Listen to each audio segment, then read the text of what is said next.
केंद्र सरकार ने यूनिफाइड पेंशन स्कीम यानी यूपीएस योजना को मंजूरी दे दी है। ये जानकारी इलेक्ट्रॉनिक और सूचना प्रौद्योगिकी मंत्री अश्विनी वैष्णव ने दी। शनिवार को एक प्रेस कॉन्फ्रेंस में उन्होंने इसकी घोषणा की और कहा कि सरकारी कर्मचारियों की सामाजिक सुरक्षा को लेकर चिंता भी उठती रही और पेंशन इसका अहम भाग है। अश्विनी वैष्णव ने कहा कि इस नई स्कीम से केंद्र सरकार के 23 लाख कर्मचारियों को फायदा मिलेगा। ये योजना अगले साल यानी 1 अप्रैल 2025 से लागू होगी। आइए इस स्कीम से जुड़ी हर डिटेल के बारे में जानते हैं। कब किससे मिलेगी कितनी पेंशन। नमस्कार, मेरा नाम है अदिति शाह और आप देख रहे हैं news nation digital. Unified pension scheme यानी यूपीएस को समझने के लिए थोड़ा पीछे से शुरू करते हैं। दिसंबर 2003 तक सरकारी कर्मचारियों के लिए ओल्ड पेंशन स्कीम यानी ओपीएस लागू थी। जनवरी 2004 में अटल बिहारी वाजपेयी की सरकार इसे हटाकर न्यू पेंशन स्कीम यानी कि एनपीएस लेकर आई। एनपीएस पर कई तरह के सवाल उठ रहे थे, इसके खिलाफ प्रदर्शन हो रहे थे। मोदी सरकार ने अप्रैल 2023 में टीवी सोमनाथन की अगुवाई में एक कमेटी बनाई। इस कमेटी ने हर राज्य के वित्तीय सचिव, नेताओं, सैकड़ों कर्मचारी यूनियन के साथ चर्चा की। उसके बाद कमेटी ने कैबिनेट को न्यू पेंशन स्कीम में बदलाव के लिए कुछ सिफारिशें की। 24 अगस्त 2024 को मोदी सरकार ने यूनिफाइड पेंशन स्कीम यानी यूपीएस को मंजूरी दे दी। इसे अगले वित्तीय वर्ष यानी 1 अप्रैल 2025 से लागू किया जाएगा। केंद्रीय मंत्री अश्विनी वैष्णव और कैबिनेट सचिव टीवी सोमनाथन ने प्रेस कॉन्फ्रेंस में बताया कि पीएम मोदी की अध्यक्षता में हुई केंद्रीय कैबिनेट की मीटिंग में इससे अप्रूवल मिल गया है। यूनिफाइड पेंशन स्कीम में नया क्या है?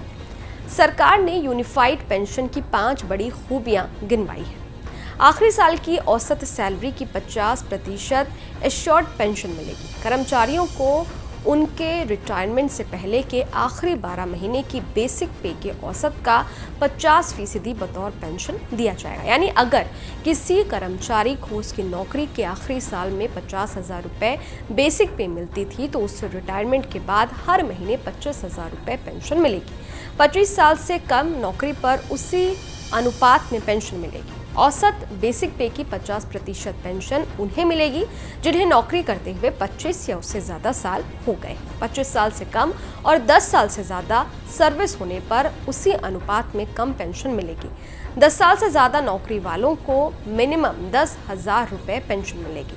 अगर किसी कर्मचारी ने 10 साल से ज़्यादा और 25 साल से कम नौकरी की है तो उसकी बेसिक पे भले ही कितनी कम हो, उसे पेंशन में कम से कम 10,000 रुपये ज़रूर मिलेंगे।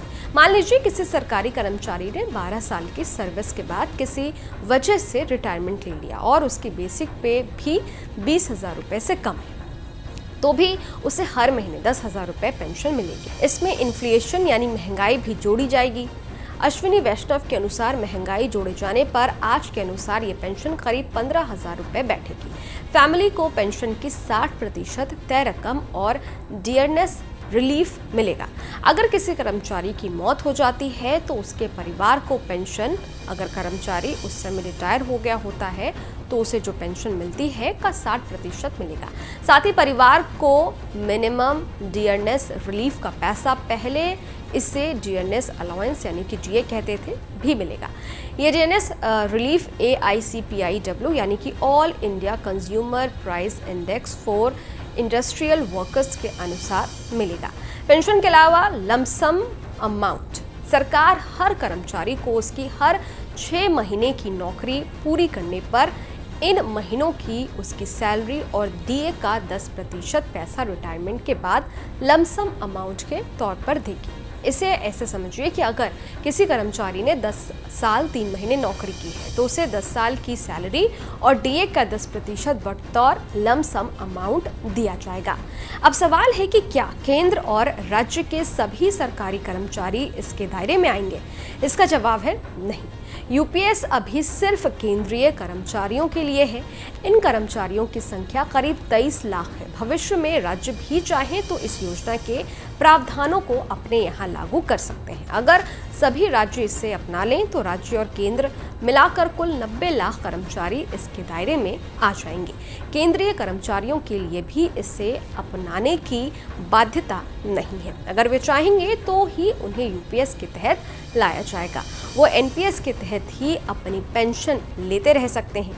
यूपीएस में कर्मचारियों के फायदे की 3 बातें जो बिल्कुल नई हैं। पहला, सरकार पेंशन के लिए कर्मचारियों के वेतन का 14% पैसा अपने पास से देती थी। अब सरकार ने अपनी हिस्सेदारी 14% से बढ़ाकर 18.5% कर दी है, यानी कि 18.5%। दूसरा, एनपीएस के तहत कर्मचारी की मृत्यु के बाद घर वालों को मिलने वाली पेंशन की रकम तय नहीं थी। अब यूपीएस के तहत इसे पेंशन का 60% कर दिया गया है। तीसरा, साथ ही कम सर्विस वाले कर्मचारियों के लिए मिनिमम पेंशन के तहत 10,000 रुपए भी तय कर दिए गए हैं। यूनिफाइड पेंशन स्कीम से सरकार पर कितना बोझ पड़ेगा, ये भी जान लेते हैं। डॉक्टर सोमनाथन ने बताया है कि कर्मचारियों को एरियर का पैसा देने के लिए 800 करोड़ रुपए मंजूर हुए हैं। वहीं पेंशन देने के लिए सालाना पैसा मंजूर किया जाएगा। फिलहाल साल 2024 और 25 के लिए सरकार ने 6,250 करोड़ रुपए मंजूर किए हैं। ये खर्च अगले हर साल बदल भी सकता है। एक बड़ा सवाल ये है कि यूपीएस एनपीएस से अलग कैसे है। यूपीएस के लिए कर्मचारियों के कंट्रीब्यूशन को एनपीएस की मौजूदा व्यवस्था के 10% के बराबर ही रखा गया है, जबकि सरकार ने अपने कंट्रीब्यूशन को 14% से बढ़ाकर 18.5% करने का फैसला लिया। इसके साथ ही महंगाई राहत डीआर उसी दर से मिलेगा जिस पर महंगाई भत्ता मिलता है। इस तरह से पुरानी पेंशन योजना के तहत मिलने वाली पेंशन के अनुपात में ही कुल वेतन की आधी पेंशन यूपीएस में मिला करेगी। इस पेंशन योजना में फैमिली पेंशन, गारंटी शुदा न्यूनतम पेंशन और रिटायरमेंट के बाद एक मुश्त भुगतान ना के भी प्रावधान किए गए हैं। हालांकि एनपीएस में ये सभी फीचर नहीं मिलते हैं। उम्मीद है आपको ये वीडियो पसंद आया होगा। ये वीडियो आपको कैसा लगा कमेंट बॉक्स में ज़रूर बताइएगा। देश और दुनिया की तमाम खबरों के लिए देखते रहिए न्यूज़ नेशन डिजिटल, मेरे यानी अदिति शाह के साथ। शुक्रिया।